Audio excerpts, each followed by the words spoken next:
Merci beaucoup, monsieur l'inspecteur. Madame la proviseure, qui nous accueille dans ce lieu emblématique,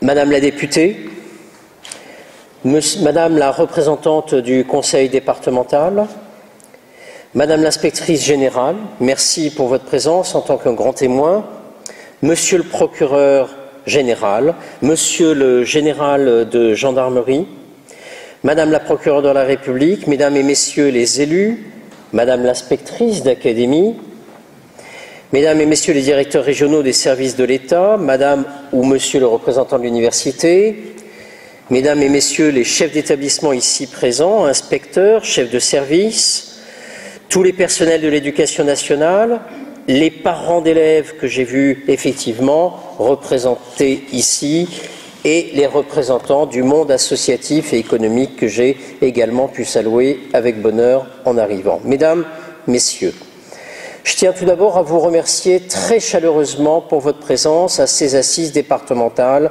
de la mobilisation de l'école et de ses partenaires pour les valeurs de la République. Nous déclinons dans chaque département, soir après soir, ces assises.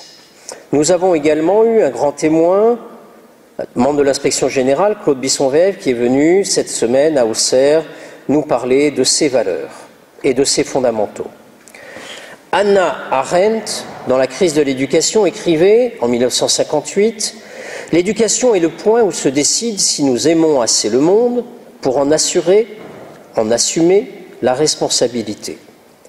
C'est également avec l'éducation que nous décidons si nous aimons assez nos enfants pour ne pas les rejeter de notre monde. » Les paroles de la ministre de l'Éducation nationale, Najat Vallaud-Belkacem, vont dans ce sens lorsqu'elle déclare que, je cite, « l'objectif premier de l'éducation n'est pas seulement de transmettre des connaissances, des compétences, des savoir-être et des valeurs fondamentales, il lui revient aussi d'aider les jeunes, en lien avec les parents et les familles, à devenir des membres de la société actifs, responsables et ouverts d'esprit. La jeunesse incarne notre avenir, il faut qu'elle puisse le façonner. » Nous sommes en présence, et c'est bien là l'objet de ces réunions, qui doivent effectivement, l'inspecteur l'a rappelé, sortir de l'incantation et produire du concret, comme nous l'avons fait hier soir encore avec les procureurs. Nous sommes face à des mots qui ont perdu du sens, soit parce qu'on les a trop utilisés, soit parce qu'on ne les utilise plus. Autorité, règles, valeurs, fraternité, tolérance, morale, éthique, respect, égalité et bien sûr laïcité. Or, ces mots sont comme autant de ballons lâchés au vent dont l'école et la société n'ont pas bien ou pas bien suivi la trajectoire. La République ne peut pas vivre si on ne maîtrise pas tous ces mots-là, si on ne leur redonne pas sens. Et c'est pour cela qu'on doit travailler sur un certain nombre d'axes ensemble, développer la culture citoyenne, maîtriser la langue, valoriser les élèves, les jeunes, en même temps que les évaluer. Or, vous le savez, les relations, les rapports des jeunes à la République a changé. Le rôle de l'école, avec vous, le rôle de notre société est de donner aux élèves le pouvoir de penser. Et pour ce faire, nous devons impérativement, et je commence par cela de manière délibérée, faire preuve aussi de bienveillance. Et une bienveillance qui ne doit pas être séparée, isolée de l'exigence. La pédagogie, ça doit être une pédagogie qui veille bien, qui voit si l'élève a compris, qui accompagne l'élève en difficulté. La pédagogie, ça doit être une pédagogie de l'élève pris comme il est, et non pas comme on a envie qu'il soit. Ça n'est pas facile, mais il faut que l'institution y arrive, et elle y travaille. Cette bienveillance, ça n'est pas une bienveillance au rabais, c'est simplement le respect de l'élève. Le rôle de l'élève, dans sa pédagogie de bienveillance, dans sa pédagogie de dialogue, le rôle que l'école doit donner à l'élève, c'est celui de la confiance. Faire confiance aux élèves, les accompagner, et c'est dit depuis 1905 très clairement, les accompagner sur le chemin dans la pensée en leur donnant le pouvoir de réfléchir, tout en n'hésitant jamais à exercer parallèlement l'autorité.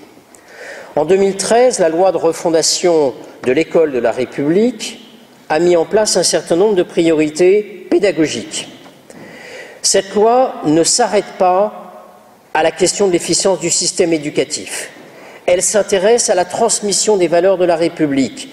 Et c'était par exemple la première fois que la coutume du drapeau républicain et de la devise liberté, fraternité, égalité, qui est au fronton, heureusement, de nos écoles, était gravée dans le marbre de la loi pour la première fois pour l'éducation.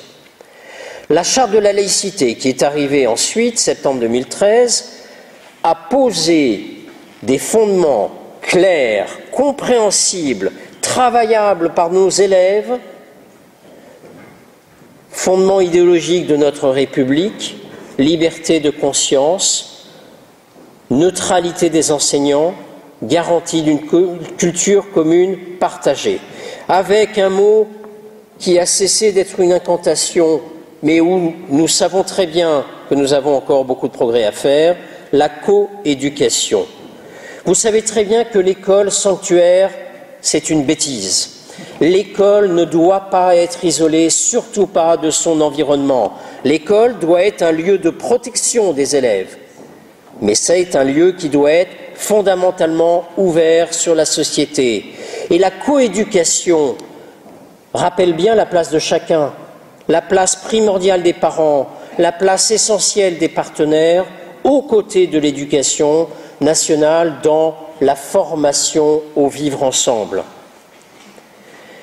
Cette action de la ministre a été poursuivie dans la prise en compte, par exemple, de la difficulté scolaire, la création des postes de plus de maîtres que de classes, la scolarisation, pour ceux qui en ont besoin socialement ou culturellement, d'une scolarisation avant 3 ans, autant que nécessaire, et bien sûr, plus récemment, la réforme du collège qui vise fondamentalement à adapter l'enseignement aux élèves. Ça ne veut pas dire adapter les savoirs aux élèves, ça veut dire faire en sorte que l'élève enraciné dans la société qui l'entoure, l'école enracinée dans la société qui l'entoure, trouveront un lieu de croisement, un lieu de jonction. Alors bien sûr, les attentats, au-delà de leur caractère inacceptable, ont surtout permis d'avoir un diagnostic clair et en même temps de constituer un catalyseur pour dire ce que l'école a déjà fait, pour dire ce que l'école ne fait pas encore et pour dire clairement ce que l'école doit mieux faire.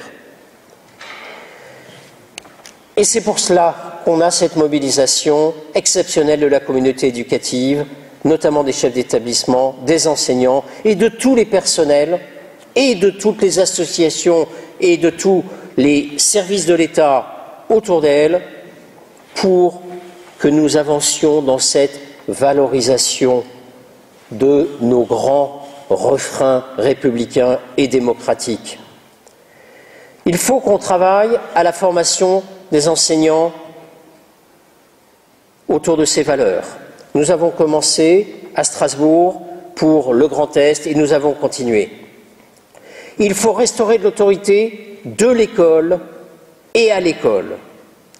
Et vous pouvez compter sur moi, en partenariat avec les services de l'État, avec la police et la gendarmerie, avec la justice en particulier, pour que nous n'ayons aucune faiblesse en ce qui concerne les violations de cette autorité de l'école et à l'école. Il y a une réserve citoyenne qui est en train d'être créée pour appuyer l'école. Il y a aussi ce chantier prioritaire pour l'Académie de Dijon, qui est la maîtrise de français.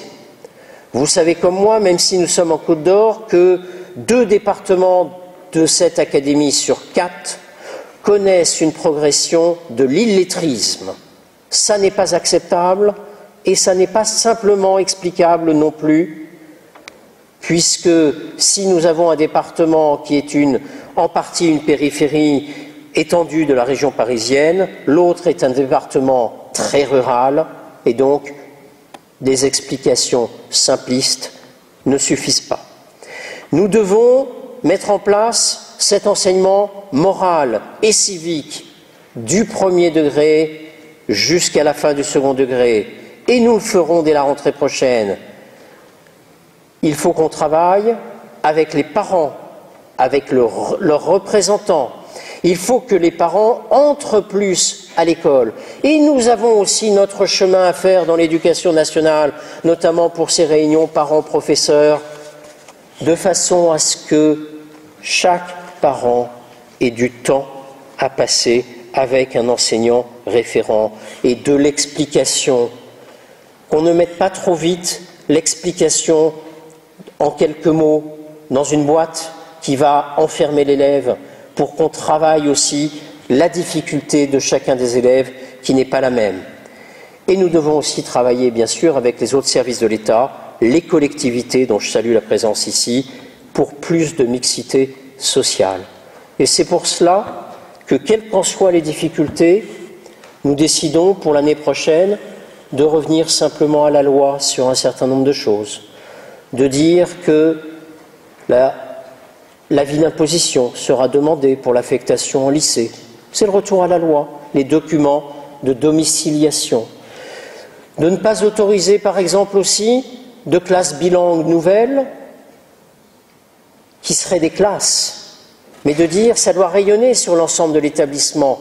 À ce moment-là, on réunit des élèves ensemble parce qu'ils veulent faire 2 langues, et de faire en sorte que les logiques de l'héritage social soit, si possible, modulé par notre travail de l'école. Or, on sait aujourd'hui que notre travail de l'école ne contribue pas suffisamment à cette mixité sociale, quel que soit l'engagement des enseignants, des équipes éducatives et des personnels de direction. Nous avons aussi mis en place des CESC départementaux, des comités d'éducation à la santé et à la citoyenneté. Sauf que ces comités d'éducation à la santé et à la citoyenneté, on sait bien qu'on a beaucoup travaillé ces dernières années le S de santé, mais pas beaucoup le C de citoyenneté. Il faut qu'on associe pour cela l'ensemble des services de l'État.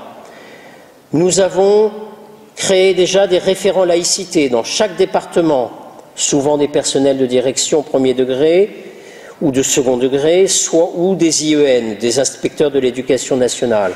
Et puis hier soir encore, avec Monsieur le procureur général et ses équipes, nous avons décidé la création de délégués de l'éducation nationale et de la justice pour mieux intégrer aussi nos échanges d'informations, pour les faciliter. Et c'est comme ça qu'en étroit lien avec les autres services de l'État et de la justice, pour que les valeurs de la République soient bien respectées à l'école, nous travaillons dans toutes les directions possibles. Et bien sûr, parmi les valeurs que nous avons à réfléchir ensemble, non pas pour faire des concessions, non pas pour essayer d'infléchir, de modifier, mais pour leur redonner du sens. Il nous faut travailler cette laïcité qui n'est pas une laïcité, qui n'a jamais été une laïcité d'exclusion, qui est au contraire une laïcité d'inclusion, une laïcité qui sécurise les apprentissages et les parcours des élèves, qui rend possible le vivre ensemble à l'école et qui va faire en sorte que la formation au vivre ensemble à l'école déteigne sur la société lorsque ces jeunes seront des citoyens à part entière, lorsqu'ils seront adultes. Bien sûr, c'est difficile, ça n'est pas simple. Ce que nous faisons aujourd'hui, si nous ne le suivons pas tous ensemble durablement, cela ne servira à rien. Mais je voudrais quand même vous rappeler le référentiel des compétences, notamment pour ceux qui sont loin de l'éducation nationale. Pour les enseignants, nous avons un référentiel de compétences. Remettons-le au goût du jour. Et je viens de sortir de l'école supérieure du professorat et de l'éducation pour le rappeler en discutant directement avec les promotions de jeunes.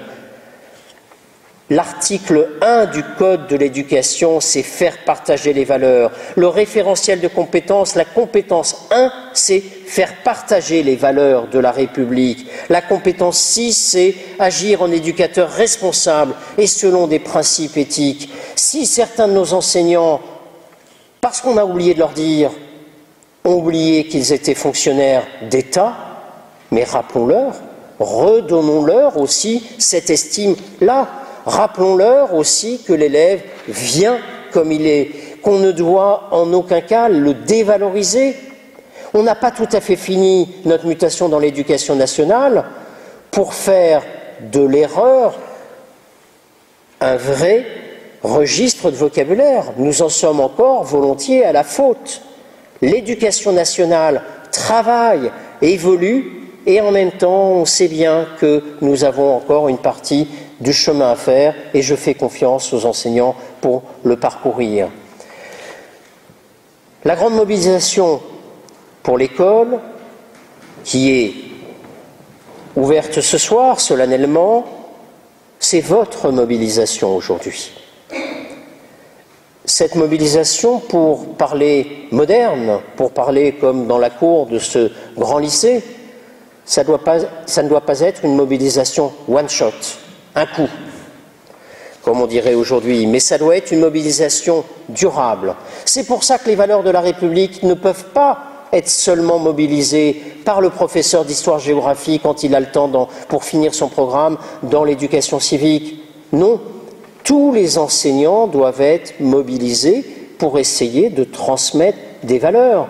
La transmission des valeurs, ça n'est pas une notion connexe au transfert ou à la transmission de tel ou tel savoir. C'est quelque chose de bien central dans notre système éducatif et il faut lui redonner cette position centrale. C'est pour ça que nous parlons de parcours citoyen pour tous les enseignements. C'est pour ça qu'il faut absolument qu'on arrive à mobiliser les élèves et pas seulement par ce qui est déjà bien fait. On a des conseils de la vie lycéenne qui fonctionnent dans l'ensemble plutôt bien dans les établissements. Mais pourquoi n'y a-t-il toujours pas de conseils de la vie collégienne quand on sait que c'est à cette préadolescence, cette adolescence, que parfois les choses dérapent? Montrons-leur qu'ils sont capables d'engendrer du savoir-être commun. Et il faut que notre école donne plus de place au dialogue. Il ne s'agit pas de faire une école comme certaines que j'ai pu voir dans d'autres pays étrangers, où il y a tellement de dialogue qu'on ne sait plus exactement où on va, qu'est-ce qu'on enseigne. Mais il s'agit quand même, pour donner une capacité d'intervention citoyenne à chacun des citoyens, de leur apprendre qu'à l'école, on est mobilisé, qu'à l'école, on peut parler, et que c'est dans la culture de l'échange. Madame la parlementaire ne me dira pas le contraire, dans cette culture de l'échange qu'on a aussi dans les instances départementales ou régionales ou ailleurs, que l'on se construit ensemble et qu'on construit le respect, le savoir-être. Alors, pour toutes ces raisons, il faut qu'on déroule le fil de ce qui est bien fait. Ces merveilleux conseils d'élèves, conseils qu'on voit fonctionner dans de nombreuses municipalités de Côte d'Or, où on voit un certain nombre d'élèves se mobiliser, eh bien, il faut que nous en fassions une généralité et qu'on rende les élèves responsables aussi de leurs acquisitions. On ne peut pas enseigner les valeurs, il y a des limites. Il faut que les élèves s'approprient eux-mêmes ces valeurs. Et quand je vois au musée des Beaux-Arts des élèves d'un collège de Fontaine-Douche ou d'un collège de Chenôve travailler ensemble, quelle que soit leur culture d'origine, quel que soit le bagage culturel des familles, autour d'un gisant, autour simplement du passé dans lequel on est, et qu'en même temps, je sais qu'on y fait un travail dans ces établissements sur le respect de la différence, le respect de la culture de l'autre, je sais qu'on enracine correctement les élèves. Faisons-le partout, c'est totalement indispensable. Nous devons avoir une véritable pédagogie de la coopération avec vous tous. Il faut que vous puissiez rentrer, quand ça vous est aussi possible, dans nos établissements, partout. C'est fait, c'est parfois fait à dose insuffisante. Il faut avoir le courage, je suis le premier pédagogue de cette académie, de le dire. Il faut que tout le monde puisse rentrer à l'école lorsqu'il est porteur de valeurs et qu'il peut, par son activité, montrer ce qu'il fait. La Côte d'Or, c'est un département contrasté.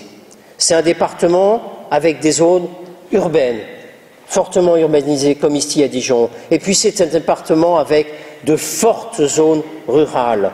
Notre objectif, c'est de ne désespérer personne. C'est d'adapter notre réponse à chacun des contextes, parce qu'on ne forme pas exactement de la même façon un élève d'un bourg rural et un élève de la ville. Si on veut donner à tous les mêmes chances dans la société, il faut aussi qu'on prenne le temps de cette adaptation locale, ce qui ne veut pas dire une dégradation, encore une fois, de l'exigence ou du savoir. Les actions de solidarité, on le voit bien dans l'académie. Finalement, il y en a trop peu à mon goût, et en même temps, il y en a beaucoup. Il y en a dans cet établissement comme il y en a d'autres dans d'autres établissements. Et je crois que les actions de solidarité, ce sont des moments forts où les élèves apprennent implicitement beaucoup plus de choses que ce qu'un enseignant, dans un temps beaucoup plus long, pourrait essayer de faire passer. Il y a des choses simples que nous pouvons faire dans les établissements. Faisons en sorte que partout, on puisse y arriver, mais ça, c'est lié aussi à votre investissement partenaire de l'école. Je voudrais conclure simplement en vous disant que, quelles que soient mes remarques, parce que je souhaite être un acteur lucide de l'éducation nationale, mes remarques ne doivent surtout pas obérer le fait que j'ai confiance dans l'école, j'ai confiance dans nos enseignants, dans nos personnels de direction, dans l'ensemble des personnels. J'ai confiance aussi dans la capacité des élèves, si on les accompagne bien, à agir pour que chacun fasse corps dans notre société, pour que chacun fasse société, unie dans la diversité de la seule communauté qui existe, comme l'a rappelé il y a peu le président de la République, la communauté nationale. Et j'aimerais terminer en paraphrasant le discours d'investiture du président Kennedy que nous a rappelé l'inspecteur général Claude Bissonvève il n'y a pas longtemps. En 1960, dans un contexte de guerre froide, il disait, et on peut le réinterpréter dans le cadre de l'école, se l'approprier, les problèmes ne sont pas tous résolus, les batailles ne sont pas toutes gagnées. Nous avons des frontières d'opportunité et nous sommes face à des périls inconnus. Nous avons devant nous une frontière d'espoir inassouvi et de peur. Nous sommes aussi face à des poches d'ignorance et de préjugés non dépassés face à la pauvreté. N'attendons pas simplement que l'école travaille, n'attendons pas simplement ce que l'école peut faire, mais ce que tous ensemble nous pouvons faire pour l'élève et pour notre avenir commun. Ce sont ces frontières nouvelles, communes, qu'il nous faut dessiner aujourd'hui pour l'école de la République. Merci beaucoup. Bonjour.